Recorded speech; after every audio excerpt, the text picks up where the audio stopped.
So what makes a fad, and why do major changes in our society happen so dramatically and suddenly? Those questions are at the heart of a new book called The Tipping Point, How Little Things Make a Big Difference. It is the first book from Malcolm Gladwell of the New Yorker magazine, and I am pleased to have him back to talk about this book. Welcome back. Thank you. Great to see you. Yes. Where did this idea come to you? Well, the tipping point is the word that comes from study of epidemics, is to describe that moment in the epidemic when it explodes, when the moment of critical mass. And if you look at every epidemic, there is always that moment when the curve suddenly shoots up very sharply and dramatically. One and all, welcome back for another edition of Nick's Nonfiction. You're here with your host, comic Nick Muniz. A celebratory episode. We've got a household name, Malcolm Hardwell, spinning TV. Malcolm Gladwell's international bestseller, The Tipping Point. Mans tells a good story. In 1994, Hush Puppies sold 30,000 shoes. They were barely staying afloat. It wasn't until the East Village influencers in Manhattan, those Soho hipsters, donned that suede icon of a shoe in 1995, they start selling 430,000 pairs a year. Winning fashion design awards, Malcolm Gladwell calls this spontaneous moment of explosive growth the tipping point.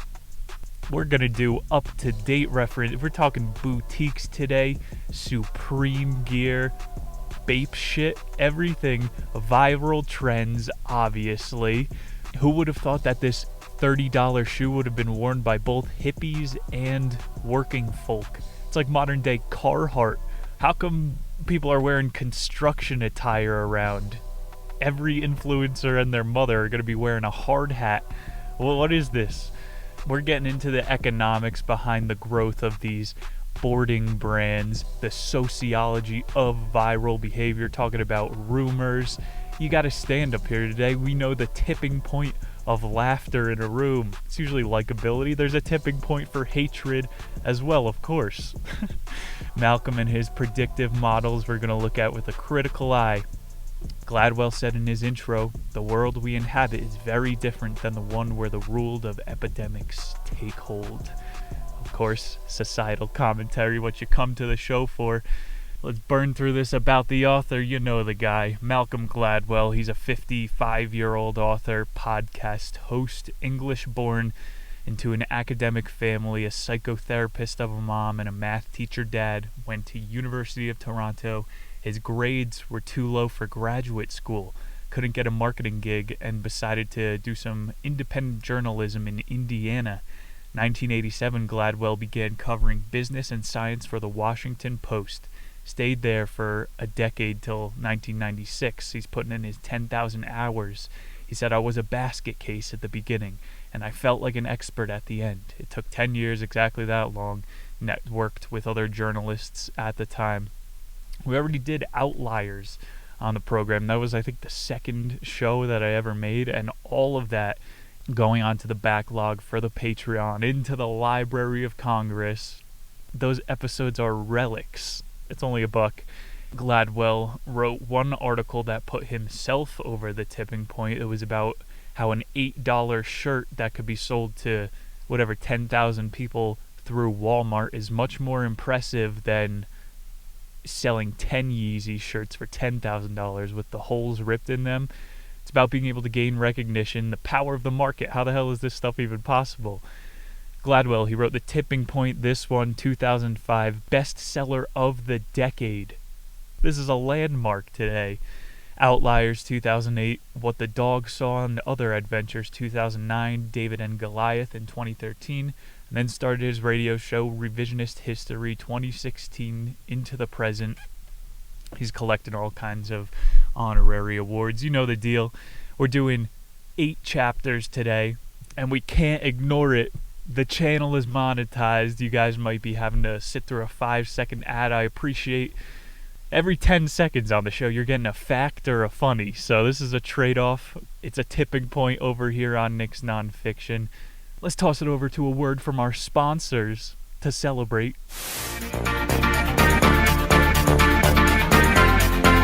What is love?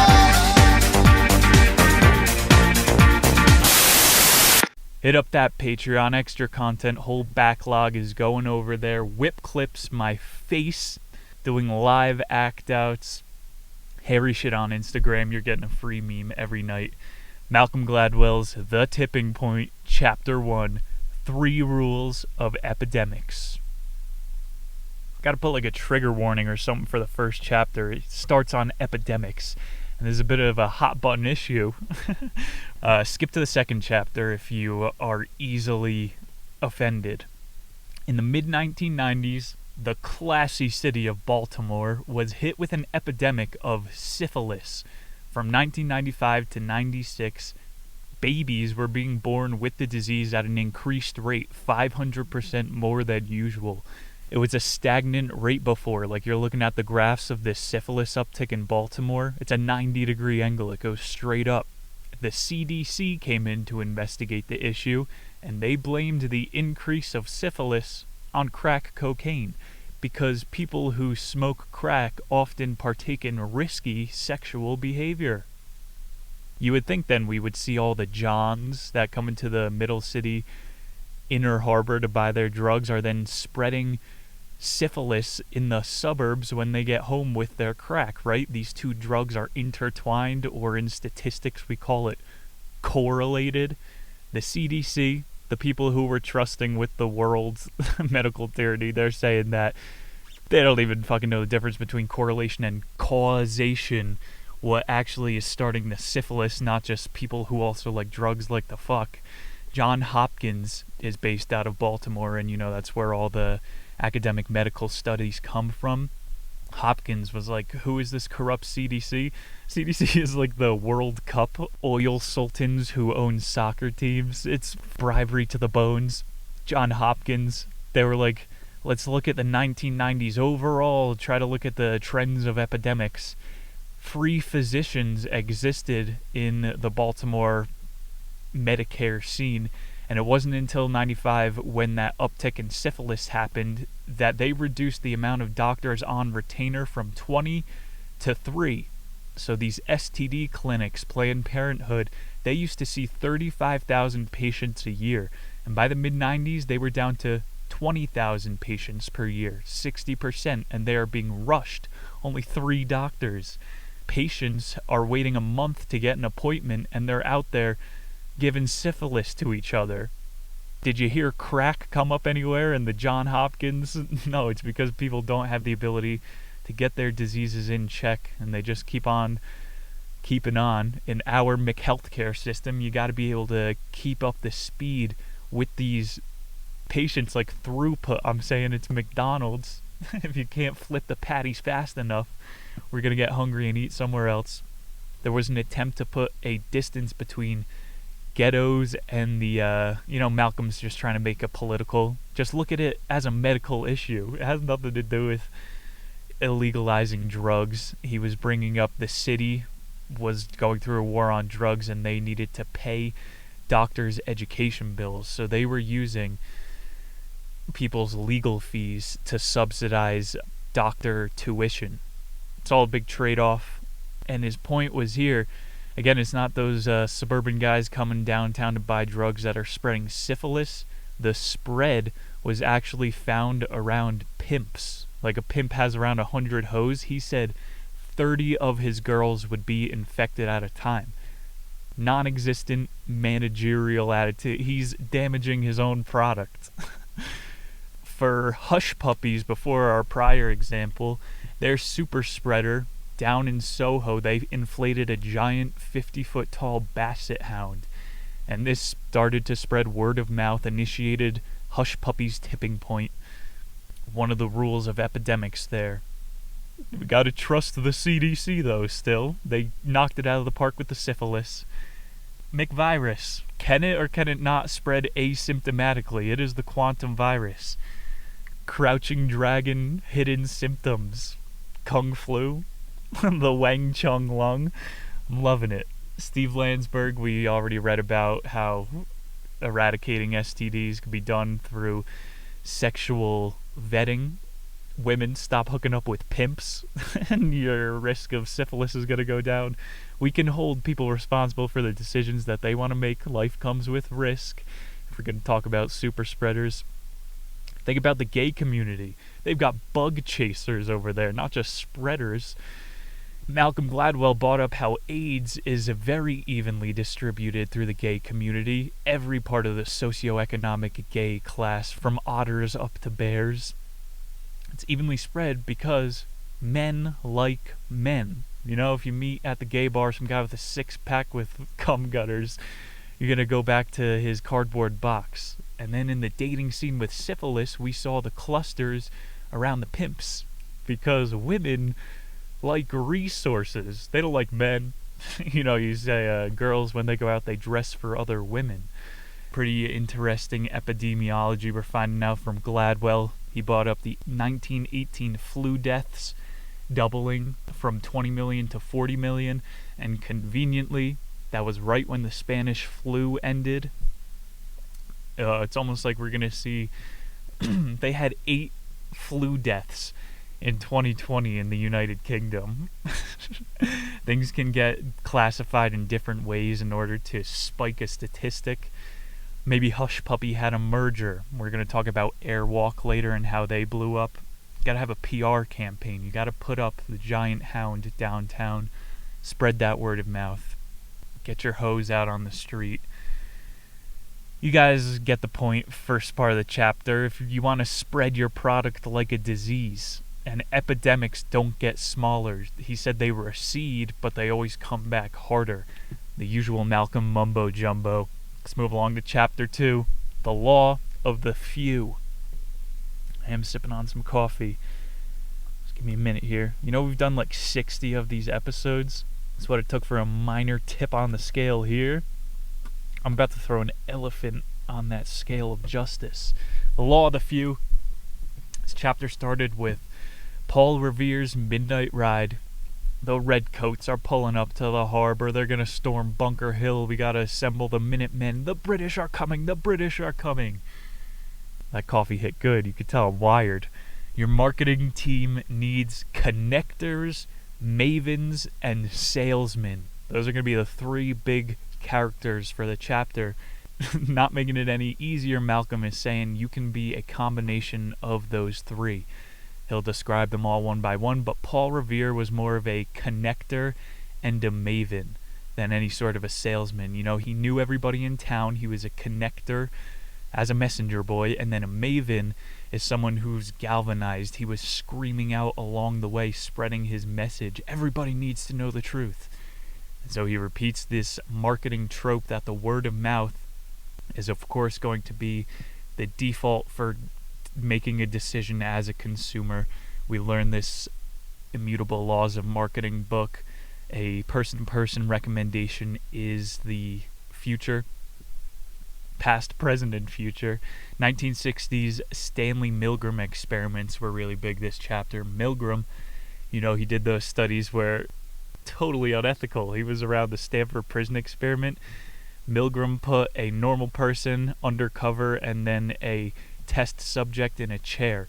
Undercover guy is sitting doing a test at the table and he's hooked up to electrodes. And the college student comes in and Milgram's like, all right, shock this guy. Every time he gets the question wrong, I'll pay you $10 for every shock. College kid broke. He is fucking electrocuting, frying this actor's brain who's sitting in the seat. And Milgram is proving like nobody has empathy when you are behind a wall. Proving through his booger experiments that we will shock each other to death. Twitter, proof. Malcolm talked about one of his less eventful studies. We're not shocking anybody. He sent letters to people in Omaha, and he was going, there's this stockbroker in Boston, and if you send him $1,000, he will match that $1,000 and start investing for you, and he's got the perfect rate. And this was in the 1960s, so people were like, what the? I have no connection to anybody in Boston, but it sounds like a lot of free money. Why would I not do this? And he found out through tracking these people who received the letters in Omaha, it only took them 6 degrees of people to locate somebody in Boston to check out the investor for them. So they called their cousin. I know this guy who knew this guy who knew this guy's cousin. And they go and scope out this investor, see if it's legit. That's how it used to go down. So Malcolm's talking about, you're 6 degrees away from anybody in the world. He starts talking about Boomer, the 6 degrees from Kevin Bacon. We used to play this when I was 8 years old on those translucent-backed Mac computers. 6 clicks to Hitler. We would go on Wikipedia as 3rd graders, and you make it really hard on somebody. Look up, like, Botswanian lentil production, and you're on that page, and this guy has to try to get to Adolf Hitler's Wikipedia within 6 clicks. It goes to prove Stanley Milgram's Omaha experiment. You're only 6 clicks, 6 degrees away from everybody in the world. It's a much tighter net than you think. So if you got Paul Revere, the connector maven, he's going to blow your name up to all these people. Milgram also reported that 88% of people's friends in the 60s lived in the same building. 90% of people you interact with are within your vicinity. They didn't have Facebook in their pocket. Now every friend is a life friend. Every 500 people on your list. That's wild, though. So think about it. 1960s, you move. You just reset 90% of your social network. Obviously goes to show why younger generations are so much more nomadic. And sometimes you just meet someone that's like, how do you fucking know everybody? And there was this cool part in the middle of the chapter. There are people that are able to memorize hundreds of more names than the average. And these are like the outliers of connectors. We're in the Gladwell verse, the Malcolm book galaxy now. He wasted 5 pages writing out 200 people's last names. And he's like, identify how many of these names that you can remember, and then your percent shows how good of a connector you are.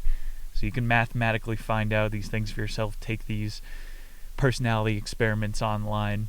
I think when I was 12, I did a IQ test online because I was curious, and then at the end of it, it took like 45 minutes. I was sweating doing these puzzles as a 12-year-old. I was sitting there, and it's like, all right, now enter your credit card information to find out your IQ. I think I failed the test. I didn't see that this was just a way to get my money. We below 70 points here. Gladwell is going, some people got astronomical connectability. Starts talking about nepotism is the best way to get a job in the mafia and in Hollywood and in politics. Malcolm Gladwell was in Jeffrey Epstein's phone book. Stay with me here, people. Jeffrey Epstein is the best connector of all time. He knew everybody. If you look at these things are declassified, you could see who was on the Lolita Express. There's that Eric Weinstein scientist. This guy's like, I have a geometric unity theory of everything, and he'll never explain it. I've watched a couple hours of his lectures online. This guy has met Epstein, and he's a complete facade. He says he's in capital investment. He does nothing. He is just a front man to connect different people. So you could be on the friggin' intelligence side. They call it assets as a connector. It's huge for building a network. For mavens, Malcolm's example was Roger Horchow. Again, with the Hush Puppies, this guy influenced the entire Lower West Side with the giant dog. Mavens are able to make certain products more prominent. Someone with a pre-existing clientele who's interested in new crap. So these are like your influencers, your friggin' fit tea sellers. They already have their fan base and they just like to try new products. He considers a lot of engineers to be mavens because they decide where the industry standard is going. That was when we were talking about Airbnb. If you have all your programmers that speak the same language, you're going to set up like a secret network that other people can't poach from you. You want mavens who have their own user base. And let's get salesmen, the last of the three. These are the guys that are pounding the concrete.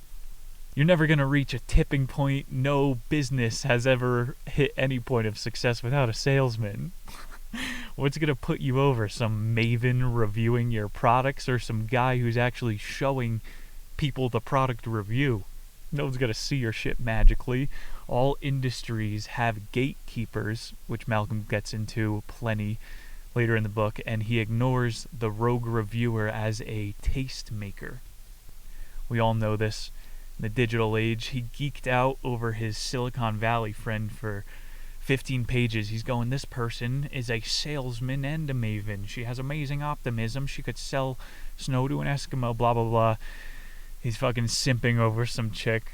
Milgram is 100 times more. And he has mind-blowing experiments, shocking people behind curtains. If him and Marshall McCullough were to see the current influencer medium is the message culture, they would lose their tenure.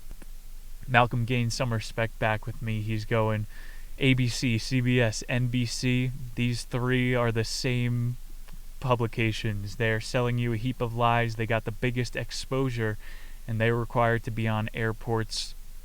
People are freaking glorified. Trump is an influencer.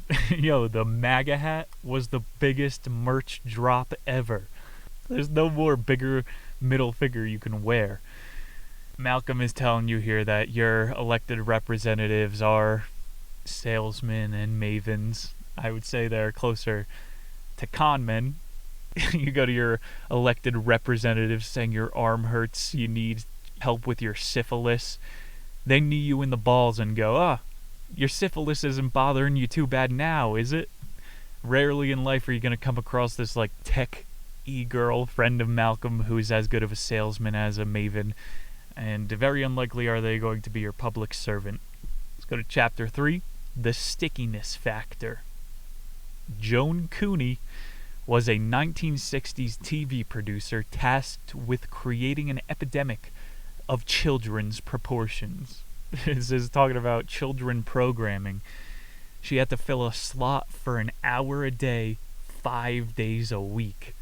Insane amounts of airtime to fill. To reach a viral factor in that is going to be super difficult. So how does this tie into freaking politics with Malcolm? He's talking about privileged kids have a leg up when they go into elementary school. They're hooked on phonics. They've got personal aides prepping them. They probably go to private school anyway. But Cooney is like, with my 5 hours a week of TV programming, I'm going to try to level this playing field. And she produced Sesame Street, not to be confused with Sesame Credits, the authoritarian social control mechanism in China.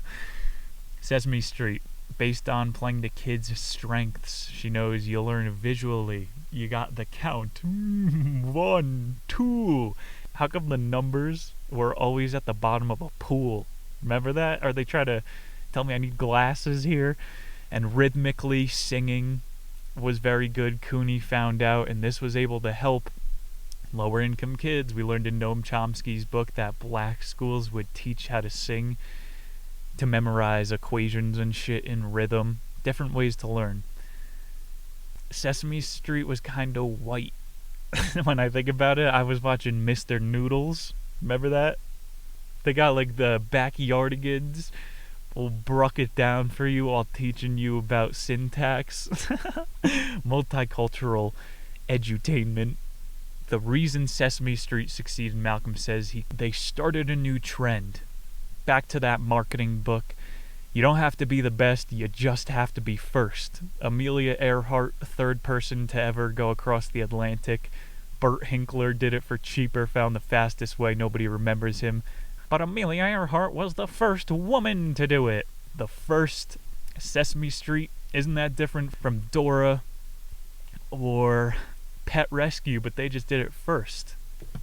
Blue's Clues. Moon Shoes. The anti-gravity kid-powered shoes. Remember that shit? That was a high-class toy. I had carpet skates. That never reached the tipping point. You would, like, grease up the bottom of these just plastic things. You'd be able to slide on carpet. Moon Shoes, Blue's Clues, all made it to the big time. Malcolm brought up Jim Henson. The Puppet Master made it from Sesame Street to the Muppets. The Muppets are racially insensitive now. He made memeable-ass characters. Kermit. is going to be memorized forever. That is a tipping point of puppetry. The law of few applies, of course, to academics for the last part of the chapter. In the 90s, there was an explosion of this formula of kids' infotainment, and they were doing these mid-show cognitive pop quizzes. Remember Dora? Swipe or no swiping? Think about any trend, though. Somebody finds out the formula, and then everybody mocks it. Kuhn was just a lucky one. She was the first to get to try to fill up some airtime for 5 hours a week. And then if we're talking about virality, you got to make it relevant to the modern age. I'd bring up Tosh.0 on the show. He just did his final season. This guy was on the air for 20 years. Like, this was when I was becoming sentient. I never knew what stand-up comedy was, but in that middle part, after he did the ridiculousness video trashes, he would just put up a picture and then talk about a subject for 5 minutes. I was like, what is this? How are you able to be funny while just exploring premises within a topic? The next 5 minutes of the show, he would turn the fucking what in the butt, some internet hustler, into a sensation. Remember 15 minutes of fame? That used to be the tipping point. Let's take the intermediate decade. You had like the Bagel Boss, the fucking Cash Me Outside girl in the 2010s. They only got 5 minutes of airtime. And in the 2020s, we got the TikTok cycle of tipping points, where you could get exposure to 1 million eyes, but it's only for 5 seconds at a time. It's a totally different landscape. You need an afterword in this book, Gladwell. Tip for stickiness is being able to package the right information for the right circumstances. Cooney had 5 hours, so she did little cognitive quizzes. If you got 5 seconds on a TikTok reel, somebody's got to get hit in the face with a pie. Chapter 4, the power of context. This is the one talking about crime. Began this saga. Malcolm's chapters are completely inconsistent. One will be 10 pages, the next is 50 or greater. And he started this one with a story about Manhattan, mid-1980s. They called it Fear City. You ever see those old posters, Grim Reaper? 80s Manhattan, there's a robbery. A guy is at gunpoint on the subway. Somebody's pointing a gun at him through their jacket. Gangster-ass move. You ever seen the pistol in a paper bag? What else are you pointing your sandwich at someone? That's not very discreet. The pocket point. Love that move. The guy was refusing to give up his gun to another gang member on the subway. And so there was a big shootout, made headlines because there were other people on the train car. The guy was acquitted on the murder and became a hero because he was able to break up this gang violence because he had a gun. It's just like the Texas church story, good guy with a gun versus 2 bad guys with guns. Guns are illegal. You can see where Malcolm is going with this. What made Chicago hit the tipping point and turn into Chirac? Obviously the laws are not helping. They got the strictest gun laws in Chicago, and it's some of the safest cities in Texas where you got open carry. The laws aren't working. Malcolm is hoping that Chicago is just experiencing a crime wave, like New York in the 80s. 2,000 murders a year. It's just a crime wave. Now Manhattan isn't even on the top of 30 cities with gun bullshit. Also because their property went up. Think about gentrification he started talking about. Is it really bad? It's putting down the crime rate.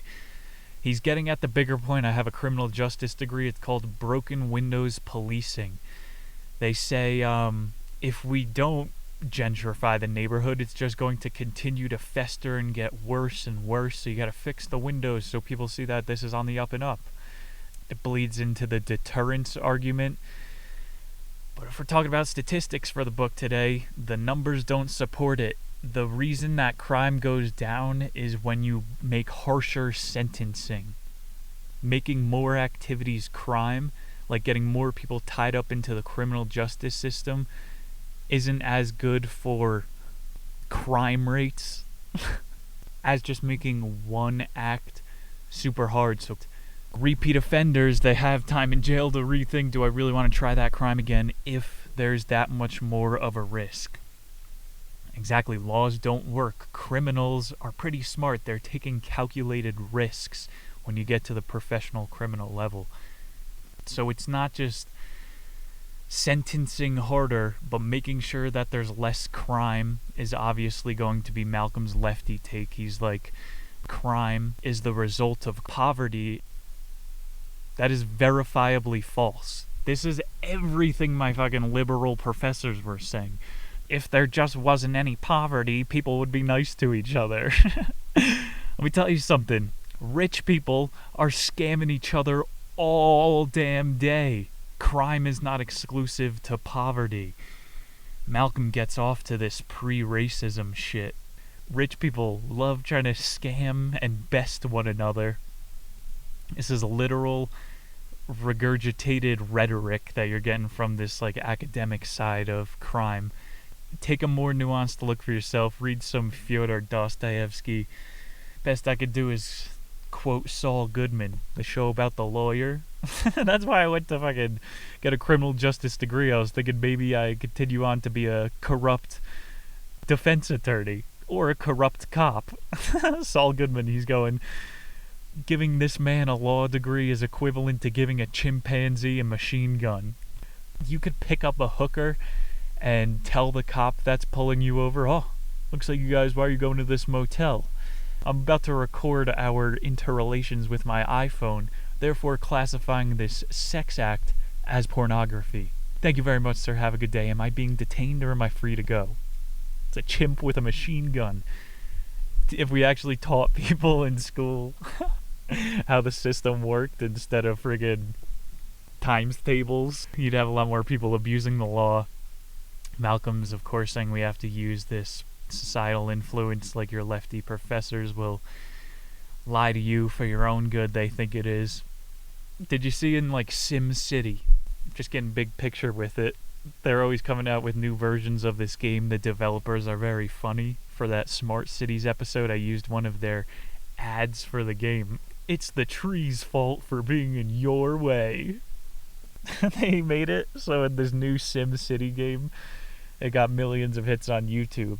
If you don't employ law enforcement as the city manager, you wind up with this utopian zero-crime city. You know, what's more powerful, social control of puritanical shame, or not telling people what to do? I don't know. We've never gotten to try both sides of the experiment. Crime waves. They're going to come and go. We just got to hope they don't hit these tipping points. Obviously, the more that you put these things on TV, the more it influences other people to do it. They call it copycat shooters. I don't know if this is true, but this was Malcolm's argument for second half of the chapter. I think what's more interesting, how come like Malcolm Gladwell, these big brain writers who are telling stories about Blue's Clues, how come you're not looking at the tipping point of authoritarian governments? Tens of millions of people are dying every 80 years because of this shit. Think about stop and frisk policing in New York, 1990s to 1994. Misdemeanors and minor offenses were certifying searches for cops, and the Fourth Amendment has been gone. In the past 20 years, you're seeing in New Jersey, weed was just legalized, and the police union is saying now we don't have a reason to search people. We used to be able to say, I smell weed on you, so now I have probable cause to look through your shit. And now that it's legal, you don't have this way to dismantle somebody's fucking constitutional rights given to you by God. All of this law shit matters because it's setting precedents for your rights. We are reaching a tipping point of policing. Stop and frisk was finally disallowed in 2011 because for 8 years black people were just allowed to be shaken down. Your skin color is probable cause. I'm gonna look through your pockets, rife through your fucking apartment. Next time it's gonna be the UN cementing, welding your door shut like they're doing in China because they think you have the Wang Chung Lung. It just gets bigger and bigger. Where is our baseline going? SCOTUS. I took some Supreme Court of the U.S. like interpretational law classes and how you could bend the law by definition. The Trace Act now can go through your cookies without a warrant. You need due process, a warrant to have your stuff looked through. Not anymore. We are definitely reaching a tipping point with this crap. Who's the maven? You know, we need somebody to say the British are coming again. That law class that I took talked very heavily about this 1800s case where Alexander Hamilton was fighting with courts for privacy of in-residence. So motels were starting to be forced to give the name of whoever did business with them to the state. And Hammy, who's giving freshly minted bills to prostitutes, he can't be having his wife finding out what inns that he's staying at. Hamilton was an anti-federalist. He was like, this is why we exactly detailed in the Fourth Amendment that you need to... Am I under arrest here? Why am I being searched? I have rights. Stop. You don't even have fucking bodily autonomy in 2022. Your body is not your choice. Tipping points of all kinds. Get creative with it, Malcolm. You can't talk about fucking Blue the dog for 300 pages. I would go as far to say that a dense wave of crime is healthy for society. Raskolnikov, recreational murder. Less laws make people more safe. Like I said, when you outlaw guns, now only the criminals have guns. Laws outsource your autonomy. Bandits don't adhere to morals, so why do we think they would adhere to our laws? That's one that'll keep you up at night. These people don't even have a fucking moral compass. You think they care what it says in the courtroom? Malcolm interviewed goats at the end who said there is nothing more viciously savage than a rat backed into a corner, and that is what our legal system does to low-functioning people. Let's go to chapter 5. This one's called The Magic Number. It starts talking about books. It's going to be a meta one. The Ya-Ya Sisterhood. Yayo. I mean my yayo-laced coffee. The Ya-Ya Sisterhood was written in 1996 and sold 30,000 copies. In a month, Rebecca Wells, the author, her sales doubled when she tasked her agent with setting up 8-person meet and greets.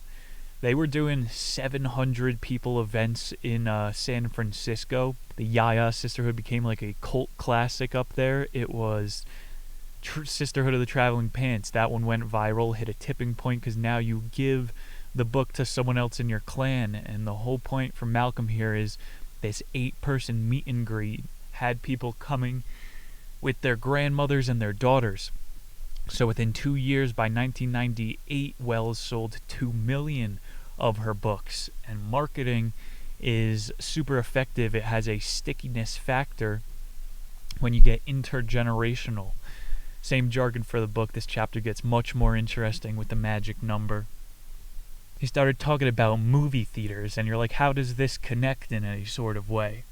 Average movie theater has 225 seats, and in the peaks of fucking cinema prime, on average, primetime shows used to have 150 people in the theater. I'm starting to realize in hindsight that is what I loved about going to the movies. I had a bit about going to see A Quiet Place in theaters. Easiest script to ever write. Movie about not talking. I mean, come on here. I bought Pop Rocks, pistachio shells I was cracking, crinkling burrito tinfoil. Quiet Place. You get to see what makes these 150 people react in a room. What's the tipping point? A movie with no... We're watching silent films out here. Think about Rocky Horror Picture Show. That one exists today because it started intergenerational cult classic. It's in the theme of the magic number. 150 people on average used to show up to the cinema. That is the magic number. We talked about before the connectors and that last name test you're able to store in your head around 150 people. And just to wrap up the point of like getting a movement, Rocky Horror Picture Show, starting Buzz, Ya-Ya Sisterhood show. These video game streamers have become some of the most viral trends of this decade. They're always giving giveaways Like, I'm just giving fucking free. I think half that shit is fake. But I see in my domain, we did Into the Wild, the John Krakauer book here. The original signed copy of that goes for $500. So in any niche of any market, you're going to have a user base where people will pay for the most goods if it, strikes a chord with them. Love Mark marketing. Let's get into the fucking magic number, 150. We did some Milgram earlier. Do you remember who Dunbar is? He did a bunch of studies where on average people can remember 100 to 200 others and have a meaningful interaction with them. And you can remember hundreds of more people's faces and names, but there's not going to be any weight to that connection. 150 people, it can mean something. Who the fuck has 150 close friends? Did he meet these people at the Dunbar? I'm going to buy real estate on a dying college campus, open up the Dunbar. He did studies that bartenders, professional ones, from memory, could do 150 drinks. Mechanics could memorize 150 moving parts. There's something with how your brain could categorize information to, 150 works out great. That fucking marketing book, I remember the guy was getting into gematria. He's like, 7 is the magic number. There are 7 numbers of the world. My phone number, for some reason, has 7 digits. 7 twice makes 14. 14 was the age I lost my virginity. Virginity has 3 eyes, like the awoken spirit. Earth to Malcolm out here. If you can remember more than 150, what makes 150 so magic of a number? Iconic chapter. This was best-selling book of the decade. This is widely known as the chapter that popularized Dunbar's number. People know this nowadays. You still got 800 Facebook friends. Malcolm went on to talk about a healthy human population on the globe is 50 million. So he started getting into his Billy Gates, Jeffrey Epstein phone book, Preacher Box. Had an interesting point to wrap the chapter about Gore-Tex fabric. It's based out of Newark, Delaware, and they sell a military line of waterproof cloth. And they got a civilian line of products that wasn't doing too well. They were making everything out of this waterproof. They're like wrapping planes with it down in Dover, Delaware military base. They minimized their civilian line to 150 products, became millionaires. Send it back on Rebecca Wells, the Ya Sisterhood. She says it wasn't the author or the book, but the relationships that people formed with one another that made her book the crown jewel of advertising. Pretty good chapter. Got a couple left. Chapter 6, Rumors and Sneakers. This one's straight up for the hype beasts and the sneakerheads out there. Started with the story of Airwalk. Were once a San Diego-based skate brand named after the trick that only a few men will ever pull off. It's only like a vert trick. How are you going to get enough? You pull the board out from under your feet, stand like you're being crucified, Jesus Christ, with the board out to the side, and then take 2 or 3 strides in the middle of the air like you're airwalking. Great name for a skate brand. Main product was a suede shoe with a super thick sole, cushioned for skateboarding. Within their first 5 years of business, they did $13 million a year, persuaded Foot Locker to take on their product, and in 1994 made $44 million. 1995, $150 million. They just hit their tipping point by selling to Foot Locker. You can have the perfect shoe designed for skateboarding that could take tricks to the next level, but unless you get the right mainstream merchant, Foot Locker, you're not going to be put over. You can have the most inspired ad campaign in shoe history. People still won't buy it. Think about Black Mamba. They fucking released a memorial shoe for Kobe. You gotta have these fast-moving boutique trends. Malcolm's like, y'all got the Helicopter Crash 9? Malcolm's going, Airwalks succeeded because their big commercial was 2 people putting on airwalks after sex. Like, it was shot from a camera underneath the bed, and it showed two people just putting on air. It was crafty marketing. I don't remember who the firm was, but you gotta hire a PR brand. It's an Epidemic commercial. No one took the time to think the perspective. Is there a creep underneath the bed? You notice nowadays, sluts love to wear Vans. The shoe, trust me, fellas, you're out at the bar, just write in next time. It's gonna work for you. Not all van wearers are sluts, but all sluts wear Vans.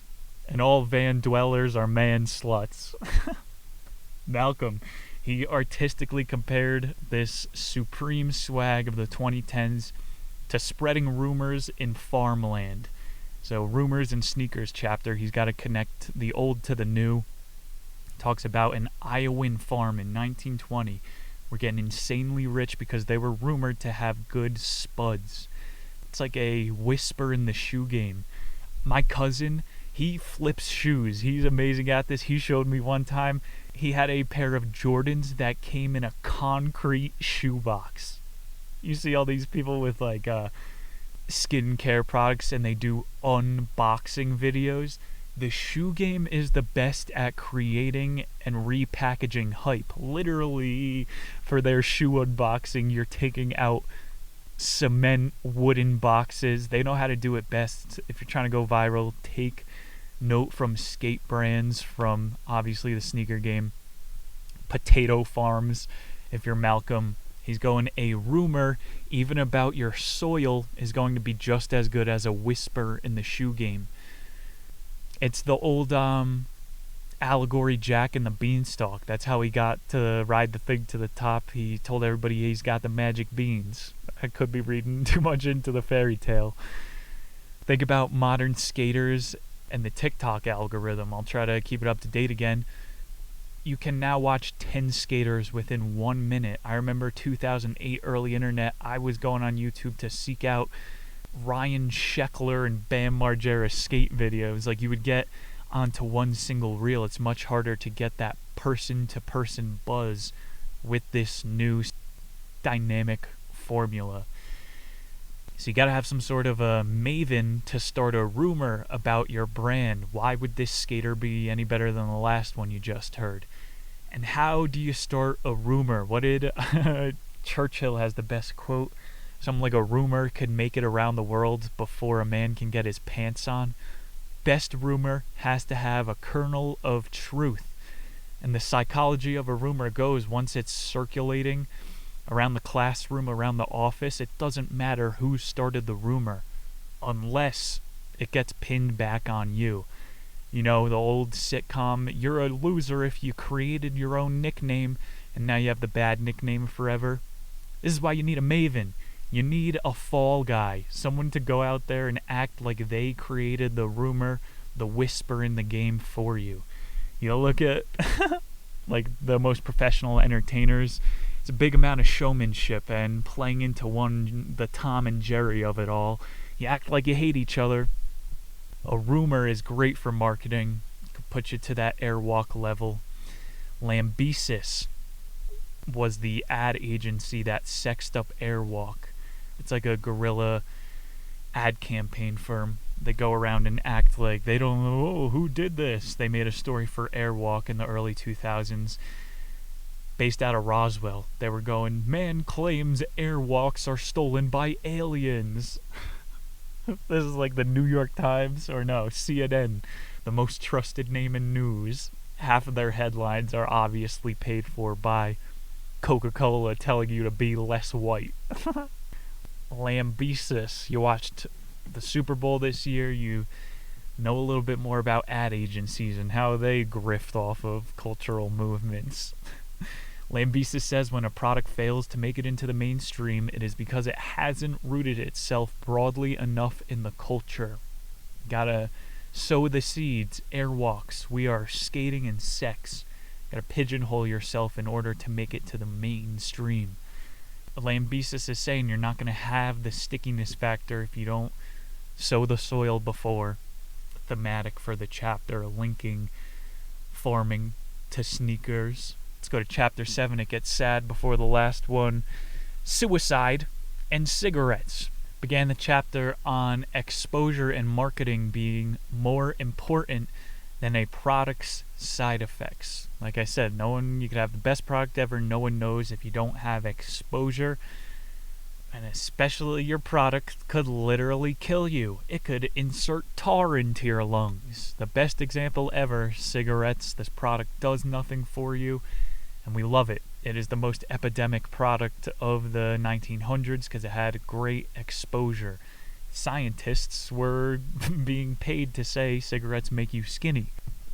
He's proven a great point with this chapter. We just had the whole entire book on smoking, so you guys get the gist here. We're seeing record high teen suicides, though, this year. And they correlate high with places with strict lockdowns.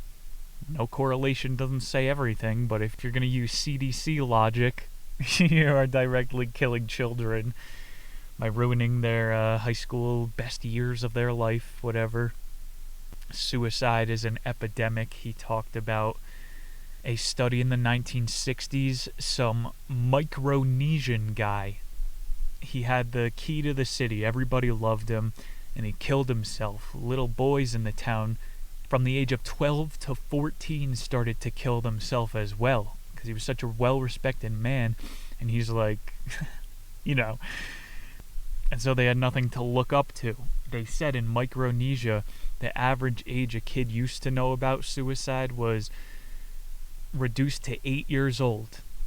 Like an 8-year-old shouldn't be seeing this thing. U.S. media filled with cigarettes that show 13 Reasons Why. We're teaching our kids exactly how to kill yourself in a bathtub. Very graphically disgusting. And even from 8 years old, you got guns all over TV. Violence is hyper-normalized.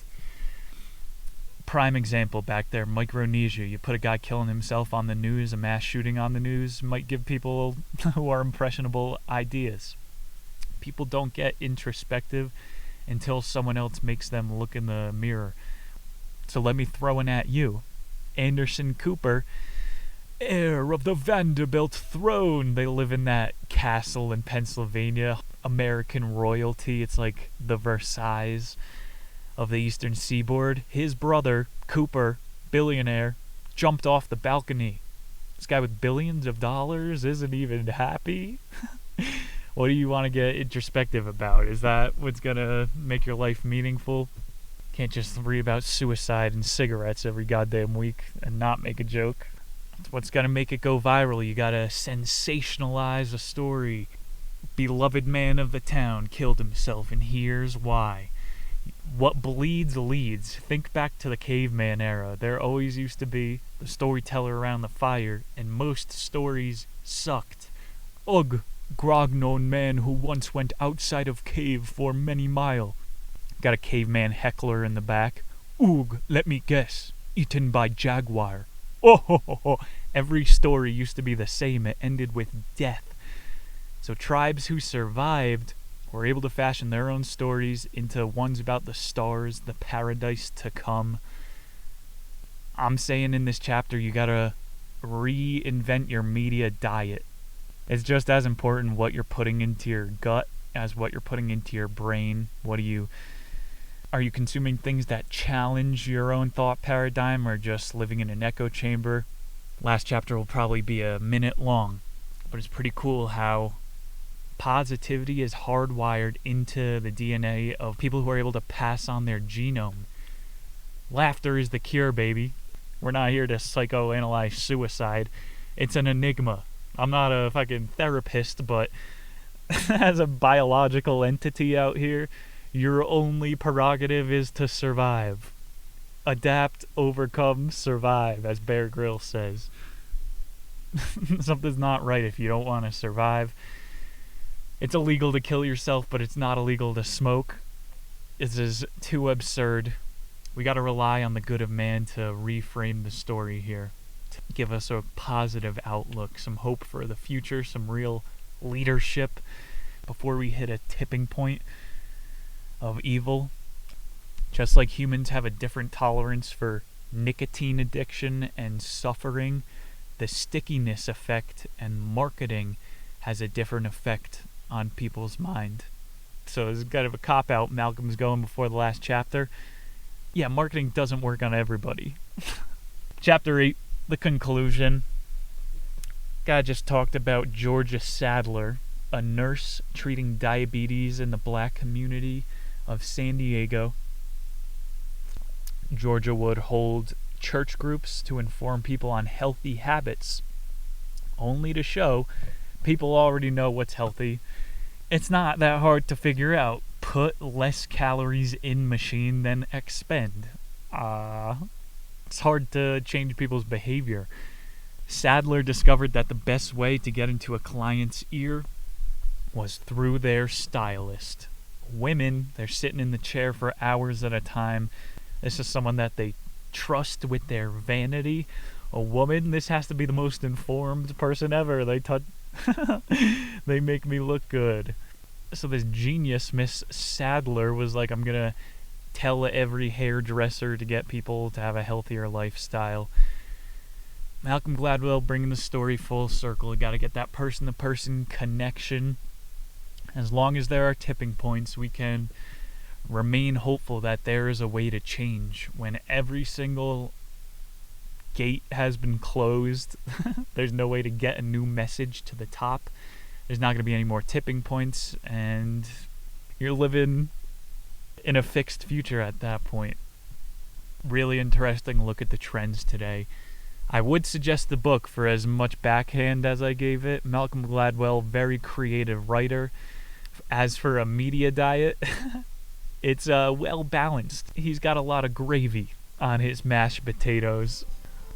No reading required here on Nick's Nonfiction. That was Malcolm Gladwell's Tipping Point. I want to thank you guys for staying tuned for another episode. Next time on the show, we have got a mystery edition. We're at a monetized level out here, baby. Functional level. You're guaranteed content, 3 videos a week on the YouTube for free, and always either a live action or a fully exclusive book on the Patreon. And again, entire backlog is over there if you want to know outliers, and that was my completely unfiltered opinion, second time ever doing a book show over there on the Patreon. Thank you guys for staying tuned. I'm going to see you next week. It's likely going to be our May-themed episode, Robin, and that'll break up some of the politics we had to dabble in today.